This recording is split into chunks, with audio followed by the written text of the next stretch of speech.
በስመ አብ ወወልድ ወመንፈስ ቅዱስ አህዱ አምላክ አመ እስራ ወሰቡ ለሚያዝያ በዛቲ ዕለት ኮነ ሰማዕተ ቅዱስ ወክቡር ፊቅጦር። መጽሐፈ ስንክሳር ሚያዝያ 27 የሚነበብ። አንድ አምላክ በሚሆን በአብ በወልድ በመንፈስ ቅዱስ ስም ሚያዝያ 27 በዚች ቀን የከበረ ቅዱስ ፊቅጦር በሰማዕትነት አረፈ።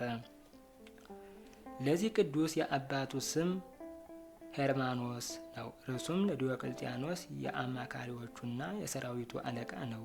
ስለ አምልኮ ጣዖት ስራ ምክሩና ንግግሩ ሁሉ ከእርሱ ጋር ነበር። የእናቱም ስም ማርታ ይባላል። በክርስትናዋ የጸናች ብፅዕት ናት። ቅዱስ ፊቅጦርም ባደገ ጊዜ አባቱ ወደ ንጉሥ አቀረበው። ንጉሡም በመንግስቱ ውስጥ 3ኛ ማዕረግ አድርጎ ሾመው። በዚያን ጊዜ ዕድሜው 20 ዓመት ነበረ። እርሱም የዚህን ዓለም ክብር ናቀ። ስጋ አይበላም፣ ወይን አይጠጣም፣ ዘወትርም ይጾማል። ጸሎትንም ባለማቋረጥ በቀንና በሌሊት ይጸልያል። በክብር ባለቤት ክርስቶስ ስም የታሰሩትን ይጎበኛቸዋል፣ ለድሆችና ለምስኪኖችን ይመጸውታል። የቅዱሳን ቆዝሞስና ድሚያኖስ እናት ቅድስት ቴዎዳዳን በገደሏት ጊዜ ንጉሱን ስለመፍራት ሊቀብራት ማንም አልደፈረም። ይህ ቅዱስ ፊቅጦርም መጥቶ ስጋዋን ወሰደ። ከንጉሥ ስለሚመጣው ቅጣት ሳይፈራ ቀበራት። ጣዖት ስለማምለኩ አባቱን ዘወትር የሚገስጸውና ብዙ ጊዜም የሚመክረው ሆነ። አባቱም ወደ ንጉሥ ከሰሰው እንጂ አልሰማውም። ተከሶም ወደ ንጉሥ ባቀረቡት ጊዜ አማልክት ያልሆኑ ርኩሳን ጣዖታትን ለሚያመልክ ሰነፍ ዝንጉ ልብ የለሽ ለሆነ ንጉሥ አላገለግልም። ከዚህ ጀምሮ ለሕያው ንጉሥ ክርስቶስ እገዛለሁ፣ የሰጠኸኝንም ገንዘብህን ንሳ ብሎ ከፊቱ ትጥቁን ፈትቶ ጣለለት። አባቱ ሄርማኖስም ወደ እስክንድርያ እንዲልከውና በሄርሜኔዎስ መኮንን ዘንድ በዚያ ፊቅጦር እንዲቀጣ ንጉሡን መከረው። በዚያን ጊዜ ከአደባባይ አወጡት። እናቱም በብዙ ለቅሶ ልትሸኘው መጣች። ርዕሱም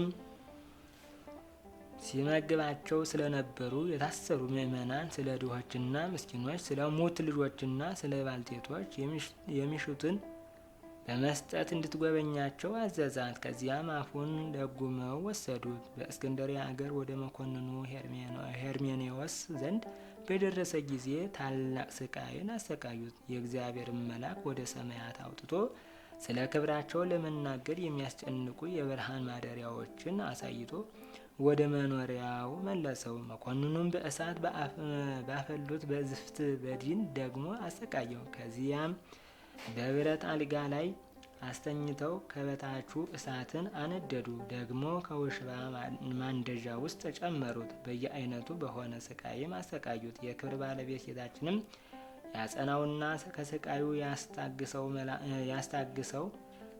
ያስታግዘው ዘንድ መልአኩንም ልኮ ከቁስሉ ይፈውሰው ነበር።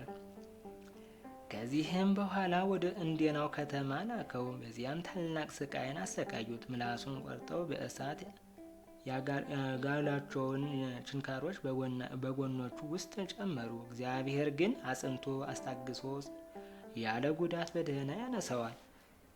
ከዚህም በኋላ በዚያ በረሃብ እንዲሞት ከዱር ባለ ግንብ ውስጥ አሰሩት። እርሱ ግን መጥረብ የሚያውቅ ስለሆነ ዳይዳዎችን በመጥረብና በመሸጥ በየጥቂቱ እየተመገበ የቀረበውን ለድሆች እየሰጠ ኖረ። አንድ መኮንን መጥቶ በዚያ ግንብ አቅራቢያ አደረ። ስለ ቅዱስ ፊቅጦርም እርሱ የንጉሥ የሰራዊት አለቃ የሆነ የሄርማኖስ ልጅ እንደሆነ ነገሩት። መኮንኑም ወደ እርሱ አቅርቦ ብዙ ሸነገለው። ባልሰማውም ጊዜ ያሰቃዩት ዘንድ አዘዘ። ጅማቶቹን መዘዙ፣ አፉን መቱት። ቁልቁል ሰቅለው በእጆቹ ላይ ከባድ ድንጋይ አንጠለጠሉ። ከዚያም ከሚነድ እሳት ውስጥ ጨመሩት። ሙጫ አደሮ ማርና ዘይትን አፍልተው በላዩ ደፉበት። በማበራያም አበራዩት። አፉንም በአሞትና በእሬት አመረሩት። ዓይኖቹንም አወለቁት። ደግሞም ዘቅዝቀው ሰቀሉት። የክብር ባለቤት ጌታችን ኢየሱስ ክርስቶስም ተገልጾለት አጸናው። አረጋዊው ጽሮዎቹንና ሕዋሳቶቹን በየቦታቸው መለሰለትና አዳነው። አንዲት 15 ዓመት የሆናት ብላቴና ነበረች። ቅዱስ ፊቅጦርን ሲያሰቃዩት በቤቷ መስኮት ታየው ነበር። መላእክትንም በእጆቻቸው አክሊሎችን ይዘው እነርሱም በቅዱስ ፊቅጦር ራስ ላይ ሲያኖሯቸው አይታ እንዴት እንዳየች ለአሕዛብ ነገረቻቸው። እጅግም አደነቁ። ከእነርሱም ብዙዎች በክብር ባለቤት በጌታችን ኢየሱስ ክርስቶስ አምነው በሰማዕትነት አረፉ። ያችን ብላቴና በጌታችን አመነች። መኮንኑም ራሷን በሰይፍ እንዲቆርጡ አዘዘ። የሕይወት አክሊልንም ተቀበለች። ሁለተኛም ያመኑትን ሁሉ ራሳቸውን እንዲቆርጧቸው አዘዘ። የሕይወትንም አክሊል ተቀበሉ። ከዚህም በኋላ የከበረች የቅዱስ ፊቅጦርን ራስ ይቆርጡ ዘንድ አዘዘ። ተጋድሎውንም ፈጽሞ የሕይወትና የድል አክሊልን ተቀበለ። ምእመናን ሰዎችም ስጋውን ወስደው በከበሩ ልብሶች በድርብ በፍታ ገነዙት። እናቱ ማረታም ከአንጾኪያ እስክትመጣ በንጹሕ ቦታ አኖሩት። በመጣችም ጊዜ ከዚያ ወሰደችው። ውብ ቤተ ክርስቲያንም ሰርታ ስጋውን በውስጧ አኖረች። ከርሱም ታላላቅ ድንቆች ተአምራቶች ተገለጡ። ለእግዚአብሔር ምስጋና ይሁን፣ በረከቱ ከኛ ጋር ትኑር ለዘላለሙ አሜን። ሰላም ለፊቅጦር ተአምራቲሁ ዘአርአየ ድህረ በሰይፍ ተወቅየ ልብሱ ዘወርቅ አመተ ሀርገ በዝየ ያሰርጉ ጣዖታቲሁ ሶበ ልበ ንጉሥ አለየ ሀበ ህላዊሁ ተመስጠ ሰማየ። ሰላም ለኪ ለፊቅጦር እሙ ማረታ ግህስት ለፍትወተ ዓለም እምህማሙ ለዝ ወልድኪ እንተ ውህዘ ጊዜ ህማሙ አንብእኪ ወነቃደሙ በእንቲአየ ይቁሙ አመ በፍርሃት ነፍስየ ተጻሙ።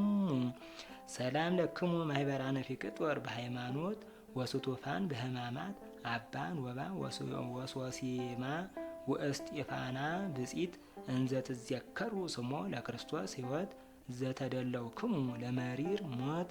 ሰላም ለሰሪወትከ ጽዋዕ ሐሞት በጉርኤ ወለሰኪወትከ መትሕተ መቃብር እስከ ትንሣኤ ኢየሱስ ክርስቶስ ስብከተ ፊቅጦር ቀርነ ጽዋኤ ዘተወክፈ በእንቲአከ ስቃየ ረሲያን ውስተ ጉባኤ ወለእስጢፋና በሰይፍ ዘተመትረት ለክሌ። ሰላም ለእስጢፋና እንተ ጻመወት በህቁ ለፊቅጦር ሰማዕትን ተላዊተ አሰሩ ወጽድቁ እለ ይኮንንዋ ሀራ እስከ እንፈራት ወድቁ በጉንደ በቀልት ዘአስተላጸቁ ማይፈደ ስጋሃ ለክልየ ሰጠቁ።